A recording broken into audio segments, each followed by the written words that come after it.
So every year we do a survey, and here are the results related to multi-site design, right?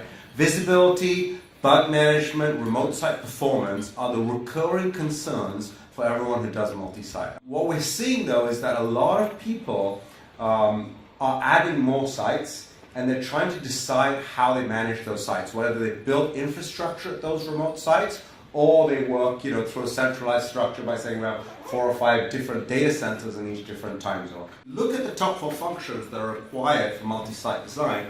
The first one is global visibility, into what designs are available and where they are, in the development cycle. I think that's what you had said as well, though, driving me. The communication language, because you need the standardized method for communicating design status and progress across different geographies and specifically cultures, right? What we must take into account is that cultural ways of working are different in different geographies, and we want to make sure that we have that standardized language, right? So I like that term you used. You've got to make sure that that information is available, so when someone says it's done, you know what that means. Now, often when you're working on static IP, it's not that important, right? Where the IP changes once or 2 times a year, it doesn't matter. When you're building an SoC with 60, 80, 100, 200 blocks, you want to have continuous progress and to be able to track that progress. You just can't wait for a tarball to appear, 20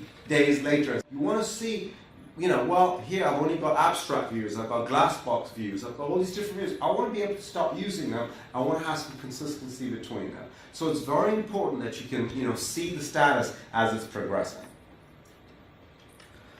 Right, nobody wants to be a second-class citizen, right? We need to do remote site access, bandwidth and is one thing, but latency, you can't buy it. There is, transit time between networks. And if you have a protocol that is not efficient at dealing with, high latencies, you're going to struggle. Right? So we solve those issues at IC Manage with a combination of both using streaming TCP that is very, very efficient. A lot of companies have WAN accelerators. They do essentially protocol compression. Well, IC Manage is actually compressed already. So you actually don't even need a WAN accelerator, right? Because it's designed for modern networks.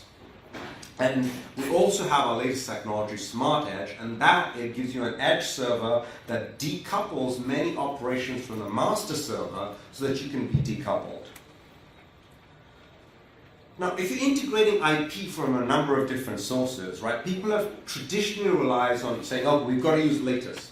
Right? Now, that works when you have a small number of blocks and a small team, and you can say, okay, we've always got to use latest, right? It mitigates, some of the complexities to say, look, well, there's these bugs, I don't care, I'm just going to use the latest, right? Because that guarantees that I've got the latest stuff. Well, in many cases, when you're dealing with complex SoC, you can end up with schedule problems because a block is done, it's signed up, it says this is done. And now a new version of that IP appears, right? So what you really need is to be able to take a decision. Do I really need to take that latest update to IP1 or IP2? And in most of the cases, you can shorten your design cycle by understanding what is the nature of the bug. For example, it's a mode bit that you never ever use, you don't have to respin your block, right? So having that dependency management and having it done automatically is the key. Doing it with spreadsheets and doing it by hand isn't going to work. Now, a common complaint, at the remote site is that they get network transients to the master server, right? It doesn't necessarily go down for a very long time, but it goes down. It might be minutes, it might be hours. Sometimes, the ISPs themselves have problems. Sometimes the undersea links have problems. Sometimes it could be a bad firewall. And what happens then is that the remote sites can't work at all, right? And that's with these the older proxy architecture that we use. While having very good performance, it was still coupled to the master server. When the proxy server lost its connection to the master server, the world, would stop. And then you have to go and do offline reconciliation, which is, trim out the files, modify them, wait till the server comes back, and then reconcile them. If you do that once, it's okay. If you have to do it twice a day, your productivity is going to take a hit. And that's where we introduce the edge server that brings distributed technology to your centralized model. It's kind of a hybrid world. So it can really improve your productivity at the remote sites. Now, a change-based architecture allows you to think about changes instead of versions of individual files, right? This allows you to focus on tasks, so what you see in your design system is a progression of changes, and that change can consist obviously of multiple files, so you can understand the evolution of your design, because instead of seeing individual file revisions going by, you see tasks going by. And by looking at those tasks, you can identify whether they make things better or worse, or you can back them out, right?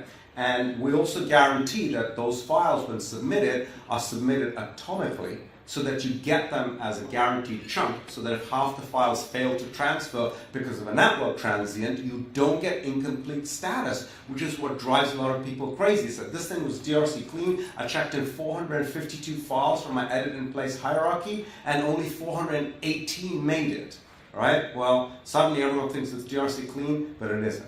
So then that's when CAD and IT are called in and say, what the heck happened? It's clean in one site, but it's not clean in the other sites. Designs are mostly always evolutions of things that we had before, and these derivatives each have a life of their own. But it's very important to be able to trace the origins of any object in your system, right?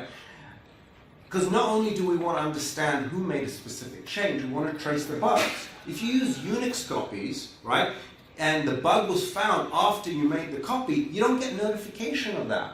Well, maybe you do because somebody had a spreadsheet and recorded it and made sure you did it all. But otherwise, you're really exposing yourselves, right? So this results in repeated bad silicon. It's the #1 issue that VPs of engineering, directors of engineering come and tell us, we knew we had this problem, but it was still in the silicon, right? Help us eliminate that problem. And so even though the problem is already known, it will still appear in silicon. So bidirectional interfile branching is the technique that helps you mitigate these problems. When content is distributed all over the world, you need to make sure that the security protocols are applied correctly. Your DM system really needs to be network aware, so that you can write rules based on where people are connecting from, so you can block or enable content, based on where the requester was located.